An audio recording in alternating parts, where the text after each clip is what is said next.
शिक्षा व्यवस्था को इन्होंने चौपट किया। सरकार इस चीज़ से मुंह मोड़ रही है, स्वीकार नहीं कर, जब पूरे सदन में सरकार की ओर से एक ऐसा फैसला नहीं आया जो शिक्षकों के हक में हो, शिक्षकों के हित में हो। ये हो जाएगा, वो कर देंगे, कर क्यों नहीं रहे? फेस अटेंडेंस बनेगा, इसका क्या लॉजिक है, क्या तुक है, समझ से परे है। ये किसी स्कूल में 10-12 शिक्षकों की पोस्टिंग आपने कर दी, वहाँ स्टाफ रूम नहीं है, कहाँ बैठेंगे? तो इन सब मुद्दों को लेकर के शिक्षकों में बहुत नाराजगी है, आक्रोश है। शिक्षक नमस्कार, फर्स्ट ईयर झारखंड देख रहे हैं आप। मैं हूं आपके साथ सदन सिंह। ऐच्छिक हस्तांतरण और फेस अटेंडेंस को लेकर शिक्षक काफ़ी नाराज़ हैं। कहा यह गया कि 1 दिसंबर से ये सारे नियम लागू होने वाले हैं। दिसंबर माह में काफ़ी शिक्षक को लेकर नियम लागू होने वाले हैं, लेकिन कल सदन में भारी हंगामा भी देखा गया था। हमारे साथ बातचीत करने के लिए शिक्षक नेता अमित विक्रम हम बातचीत करेंगे। कैसे देख रहे हैं इसे?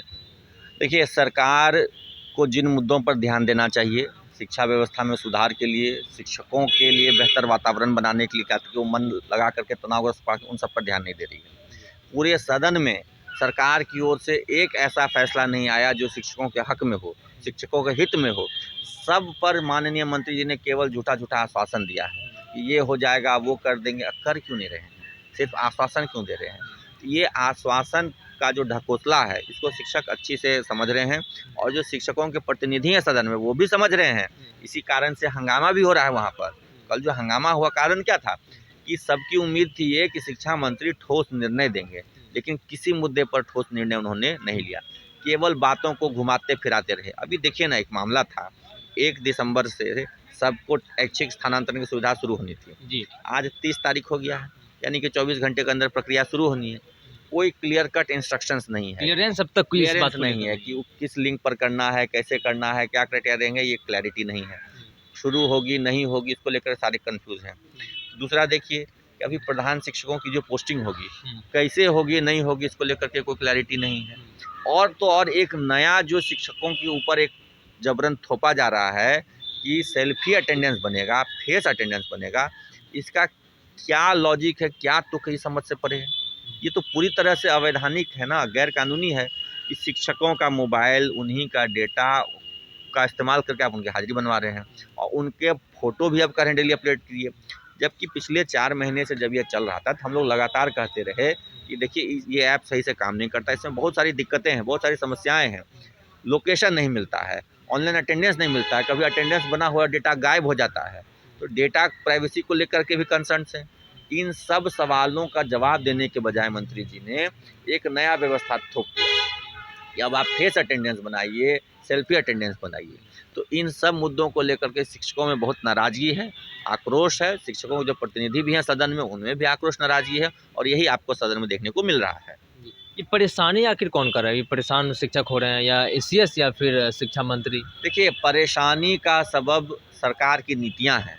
सरकार की जो नीतियाँ हैं वो शिक्षा विरोधी, शिक्षक विरोधी है। सिर्फ शिक्षकों को ही नहीं तंग किया जा रहा है, बल्कि पूरी शिक्षा व्यवस्था को ध्वस्त किया जा रहा है। नीतीश जी ने पिछले बार चुनाव में एक, कहिए कि जनता को लोक लुभावन वादे के तौर पे कह दिया कि हम सभी पंचायत में +2 स्कूल खोल देंगे। हकीकत ये है कि वहाँ कमरे नहीं हैं। 2 कमरा अलॉट किया गया है +2 स्कूल के लिए, उसी में 9 से लेकर 12 तक की पढ़ाई हो रही है। 11-12 में तो कला भी है, विज्ञान भी है और वाणिज्य भी है, तीनों संकाय हैं, एक कमरे में तीनों संकाय चल रहा है। तो आखिरकार ऐसे में बच्चे कैसे आएंगे? बच्चे नहीं आएंगे तो पढ़ नहीं पाएंगे, पढ़ नहीं पाएंगे तो रिजल्ट खराब होगा, फिर उसका इल्ज़ाम किस पे देना है? शिक्षकों पर। तो सरकार व्यवस्था नहीं दे रही है, उससे बच्चों तो कह रहे कि काफ़ी व्यवस्था दे रहे हैं। तो देखने की चीज़ है ना।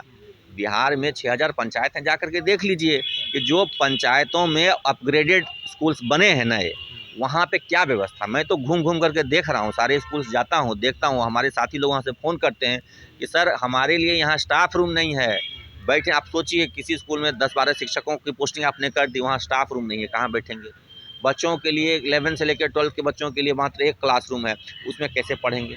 ये तो हकीकत है, ज़मीनी हकीकत है, जिसको सरकार मानने से इनकार करती है, आँख मूंद लेती है कि नहीं नहीं ऐसा कुछ नहीं है। तो लगता है कि आँख मूंदने से रात थोड़ी हो जाएगा। जब दिन है, जब उजाला है तो उजाला है, आँख बंद कर लेने से रात तो हो नहीं जाएगी। तो सरकार इस चीज़ से मुंह मोड़ रही है, स्वीकार नहीं कर, जबकि हकीकत है कि शिक्षा व्यवस्था को इन्होंने चौपट किया। चौपट व्यवस्था का दोष दे देते हैं शिक्षकों पर।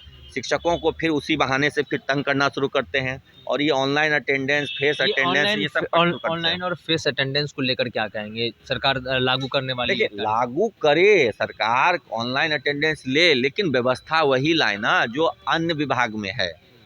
जो पदाधिकारी इस पर साइन कर रहे हैं वो देते हैं क्या फेस अटेंडेंस? वो सेल्फी अटेंडेंस देते हैं क्या? वो कौन सा अटेंडेंस देते हैं? वो जो अटेंडेंस खुद देते हैं वही अटेंडेंस शिक्षकों का भी ले। सचिवालय में जाके देखिए ना, कहाँ फेस अटेंडेंस हो रहा है। वहाँ तो बायोमेट्रिक है, लगाइए स्कूलों में बायोमेट्रिक, दीजिए डेटा का कनेक्शन, कीजिए इंटरनेट की व्यवस्था और बिजली की व्यवस्था, तो देंगे अटेंडेंस। जब आपके यहाँ व्यवस्था नहीं है, आप जबरन शिक्षकों को कह रहे हैं कि अपना ही मोबाइल लीजिए, अपना ही डेटा खर्च कीजिए। अरे बहुत सारे शिक्षक हैं जो स्मार्टफोन नहीं यूज़ करना चाहते हैं, नहीं यूज़ करते हैं, उनके घर में एक ही फ़ोन है और घर में रहता है, छोटा फ़ोन लेकर के चलते हैं, लेकिन उनको मजबूर है। अब वो किसी का फ़ोन लेके आ रहे हैं, उसमें डेटा भरा रहे हैं, कभी मोबाइल गुम हो जा रहा है रास्ते में आने जाने में, कभी छूट जा रहा है, कितनी परेशानी हो रही है। इन सब परेशानियों से विभाग को कोई फ़र्क नहीं पड़ता। शिक्षक परेशान हों, मर भी गए शिक्षक, दुर्घटनाग्रस्त हो रहे हैं। 2 दिन पहले रोहतास के एक शिक्षक ऑनलाइन अटेंडेंस बनाने के, स्कूल में लोकेशन नहीं मिलता था, सभी शिक्षक, पहाड़ था बगल में, छोटी सी पहाड़ी थी, उस पर चढ़ कर अटेंडेंस बनाते, वहाँ से वो गिर गए या गिरा दिए गए तो जांच का विषय है, लेकिन उनकी मौत हो गई। मौत हो गई तो जान तो चली गई, जान चली गई तो कौन जिम्मेदार है? शिक्षा विभाग जिम्मेदार है। इसकी जिम्मेदारी क्यों नहीं लेते हैं कि आपके इस ऑनलाइन अटेंडेंस ने एक शिक्षक की जान ले ली, सैकड़ों शिक्षक दुर्घटनाग्रस्त हो रहे हैं। ये सब किसकी वजह से है? सरकार की नीतियों की वजह से है। ये किसी पदाधिकारी के आने जाने की बात नहीं है। पदाधिकारी आएंगे जाएंगे, आज सिद्धार्थ जी कुछ कर रहे हैं, पहले के पाठक जी कुछ कर रहे थे, फिर कोई आएंगे और कुछ करेंगे। असल जड़ है सरकार की नीतियाँ। सरकार की नीतियाँ शिक्षा विरोधी हैं और शिक्षक विरोधी हैं, इसी वजह से ये समस्याएं हो रही हैं। एक आखिरी रिएक्शन लेंगे, जैसे कि कई शिक्षिका हैं, जिस तरीके से साइबर क्राइम का भी मामला बढ़ रहा है, अब उनसे सेल्फी का जो अटेंडेंस मांग रहा है, उनके जो फोटो है उनका फोटो भी वायरल हो सकता है। देखिए, जो शिक्षिकाओं का जो फोटो लिया जा रहा है, साइबर क्राइम है। आजकल तरह तरह के AI ऐप्स आ गए हैं कि आप फोटो क्या वीडियो किसका क्या बना दिया जाएगा, कोई नहीं जानता है। तो प्राइवेसी जो उस ऐप की है वो बहुत सही नहीं है। उस पर डेटा लोग डालते हैं, वो गायब हो जाता है। ऑनलाइन अटेंडेंस बनाते हैं, पूरा अटेंडेंस गायब हो जाता है। तो वो ऐप कोई सुरक्षित ऐप नहीं है। ऐसे में शिक्षकों का और खासकर शिक्षा बहनों का जो फोटो लिया जा रहा है, सेल्फी लिया जा रहा है, उसके मिसयूज की बहुत बड़ी संभावना है। सेल्फी लिया जा रहा है, उसके मिसयूज की बहुत बड़ी संभावना है। इसको तत्काल रूप से बंद किया जाना चाहिए। और मैं बिल्कुल विरोध कर रहे हैं, खुलेआम विरोध कर रहे हैं। सभी शिक्षक संगठन इसका विरोध कर रहे हैं। इस फेस अटेंडेंस, सेल्फी अटेंडेंस को हम लोग स्वीकार नहीं करेंगे। इसके खिलाफ हर संभव लड़ाई हम लोग लड़ेंगे। देखिए, आप सुन रहे थे शिक्षक संघ के नेता अमित विक्रम को, उन्होंने साफ तौर पर कहा कि जो ये फेस अटेंडेंस है इनका हम लोग विरोध कर रहे हैं।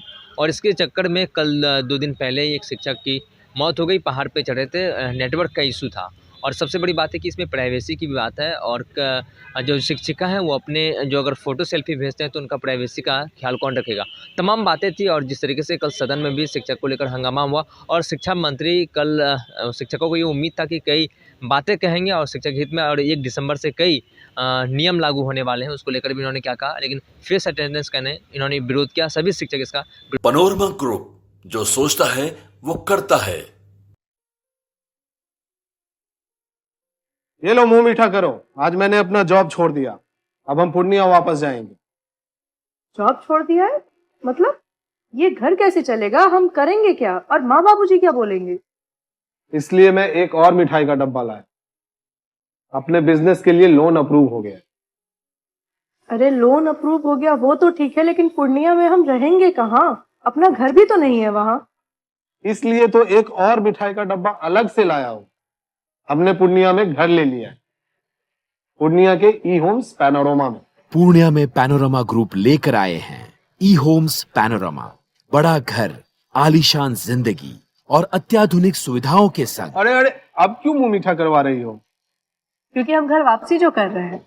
घर वापसी की खुशी पूर्णिया में ई-होम्स पैनोरमा के संग। ई-होम्स panorama, luxurious lifestyle redefined. Bharatiya Janata party का सदस्य बनने के लिए 8800002024 पर मिस्ड कॉल करें। निवेदक, भारतीय जनता पार्टी, बिहार।